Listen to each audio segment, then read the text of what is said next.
नमस्कार, स्वागत है आप सभी का। एडेड जूनियर शिक्षक भर्ती को लेकर के बात करेंगे, कोर्ट अपडेट सुनवाई को लेकर के। और इसके बाद यूपी वन दरोगा भर्ती का एग्जाम कंडक्ट हो चुका है, इसको लेकर के बात करेंगे। कट ऑफ को लेकर के एक अनुमानित कितनी कट ऑफ जा सकती है फॉर नेक्स्ट स्टेज।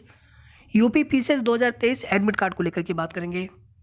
एक और अपडेट है सीटेट का, तो जिनको भी सीटेट का फॉर्म भरना हो आप समय से भर लेंगे तो आपको सेंटर मिल जाएगा नज़दीक का, क्योंकि आप देखेंगे इसमें पहले आओ पहले वो सेंटर वाला कि नज़दीक का मिलेगा। बाद में फॉर्म भरते हैं तो फिर सेंटर दूर के भी मिलने के चांस रहेंगे या दूर का मिल जाएगा। पीसीएस को लेकर के इसमें आज कई अपडेट दिया हुआ है। आप सभी जानते हैं कि इंटरव्यू तक आने के बाद भी बहुत सारे अभ्यर्थी फाइनल सिलेक्शन से बाहर हो जाते हैं, क्योंकि जितनी सीटें होती हैं फाइनली उतने लोगों का ही सिलेक्शन होता है। पीसीएस 2022 में अगर आप देखेंगे तो 383 सीटें संभवतः थी, और या 381 383, थोड़ा सा कंफर्म कर दीजिएगा। और 1070 टोटल यहाँ पर अभ्यर्थी इंटरव्यू के लिए बुलाए गए थे, लेकिन सिलेक्शन केवल उतने ही अभ्यर्थियों को हुआ है जितनी सीटें थी। तो यहाँ पर देखिए बाकी के अभ्यर्थियों को भी आगे मौका मिले। पीसीएस के इंटरव्यू में फेल तो निजी संस्थानों में मिलेगा मौका। ओवर एज मेधावियों के लिए उपलब्ध रहेंगे रोजगार के अवसर। अभ्यर्थियों का प्रमाणित डाटा तैयार करेगा यूपीपीएससी और उनको शेयर करेंगे। पीसीएस परीक्षा में इस नई व्यवस्था को लागू होने के बाद उन भर्तियों को भी इसमें शामिल किया जाएगा जिनमें लिखित परीक्षा और इंटरव्यू के आधार पर चयन होता है। मतलब बाकी की जो भर्तियां होती हैं यूपीपीएससी से, उनमें भी यही सेम रूल लागू किया जाएगा। इनमें सम्मिलित राज्य अभियंत्रण सेवा परीक्षा, राज्य कृषि सेवा पीसीएस जे जैसी भर्तियां शामिल हैं। पीसीएस के बाद सबसे पहले सम्मिलित राज्य अभियंत्रण सेवा भर्ती को इस व्यवस्था में शामिल किया जाएगा, और जो अभ्यर्थी अपनी सहमति देंगे उनके नाम और फ़ोन नंबर आयोग जारी करेगा, ताकि निजी एजेंसियों में भी उन्हें रोजगार के अवसर मिल सके। यूपी पीसीएस 2023 का एग्ज़ाम 14 मई को ही होना है, और आप देखेंगे पिछले कुछ दिनों से लगातार नई डेट वायरल की जाती है। अपने हिसाब से लोग चीज़ें बताते रहते हैं 4 जून, जबकि ऐसा कुछ भी नहीं है। 14 मई को ही एग्ज़ाम होगा। 5,70,000 अभ्यर्थियों ने आवेदन किए हैं, तो कम से कम आप 4 लाख के आसपास मानकर चले जो अभ्यर्थी एग्जाम देंगे। थोड़ा बहुत प्लस माइनस हो सकता है, मतलब जो ट्रेंड है अभी तक का। बाकी हो सकता है कि ज़्यादा भी लोग भी एग्जाम दें। टोटल जो सीटें हैं पहले की 173, लेकिन सीटों की संख्या 300 के ऊपर लगभग हो गई होगी। और प्रारंभिक परीक्षा का परिणाम आने से पहले पहले जितनी सीटें और इसमें ऐड हो जाएंगी, तो 300 के ऊपर ही सीटें मिलना चाहिए इस भर्ती के लिए भी, इस नोटिफिकेशन के लिए भी। एडमिट कार्ड आपका आज या फिर कल में आ जाएगा, ज़्यादा संभावना कल की है, बाकी आप आज भी मान करके चलें एडमिट कार्ड आपका आज या फिर कल में आ जाएगा। और आप देखेंगे कि यूपीपीएससी से ज़्यादा कोशिश यही होती है कि होम डिस्ट्रिक्ट ही मिले एग्ज़ाम सेंटर, या फिर जो आपने पहला प्रेफरेंस दिया है तो उसी हिसाब से आपको इस बार भी एग्ज़ाम सेंटर मिलने की पूरी उम्मीद है। 30 अप्रैल को वन दरोगा भर्ती का एग्जाम कंडक्ट हो चुका है, और इसमें भी आप देखेंगे यहाँ पर न्यूज़पेपर के माध्यम से एक यहाँ पर फर्जीवाड़ा पकड़ा गया है, जिसमें एक कोचिंग संचालक महोदय हैं जो कि एक अभ्यर्थी का एग्जाम देने के लिए आए हुए थे, पकड़े गए हैं। 4 लाख रुपए में डील हुई थी इनकी अभ्यर्थी से। वन दरोगा भर्ती में अभी जो अनऑफिशियल आंसर की बताई गई होगी सभी के द्वारा, आप सभी ने अपने आंसर की भी चेक कर लिया होगा। उम्मीद करते हैं आप सभी का पेपर अच्छा गया हो, आप सभी के नंबर भी अच्छे आ रहे हों। तो अभी देखिए मेरे हिसाब से 60 के ऊपर अगर आपके नंबर है, 60 या फिर 60 के ऊपर 61 62 या उसके ऊपर जितने भी आपके नंबर अच्छे हों, 60 तक आप मान के चल सकते हैं कि फिजिकल के लिए आपको मौका मिलना है। और अगर आप 65 या 65 से प्लस हैं तो आपको डीबी के लिए मौका मिलने की पूरी उम्मीद रहेगी।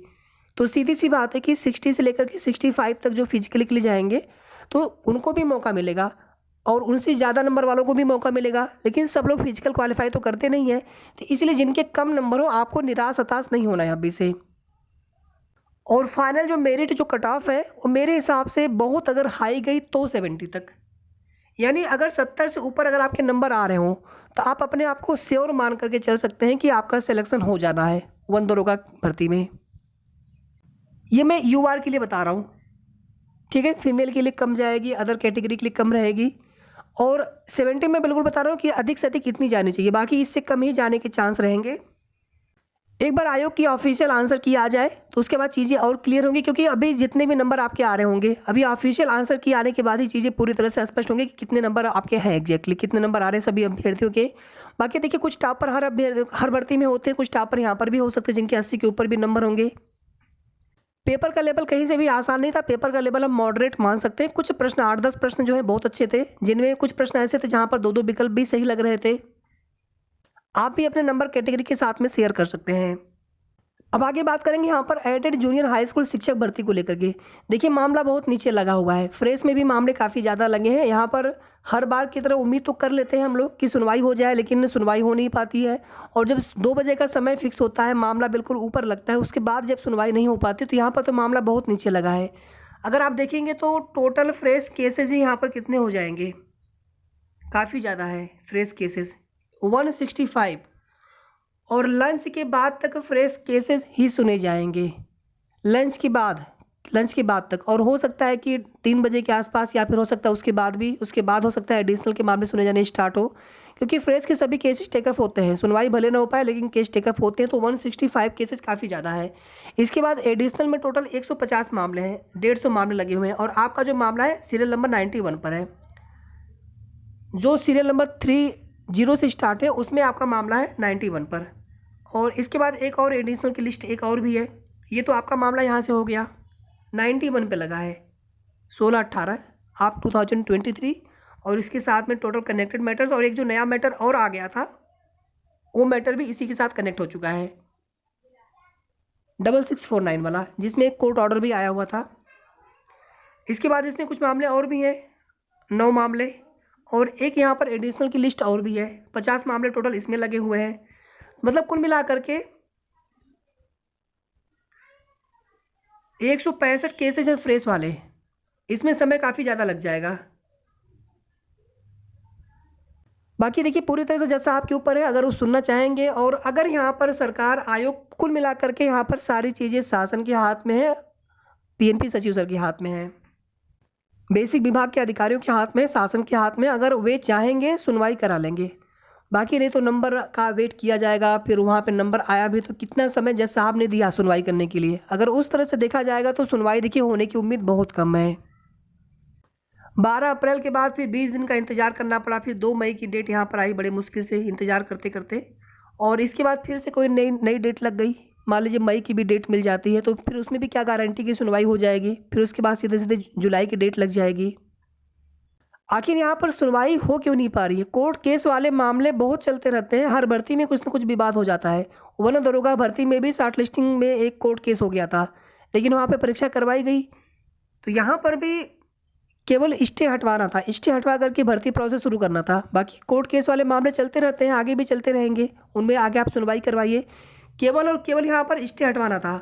और यहाँ पर देखिए सब मिला करके भले ही शासन या अधिकारी न करना चाहे, एक बहाना कि नहीं कोर्ट से स्टे तो हम क्या कर सकते हैं, तो स्टे हटवाएंगे तो आप ही।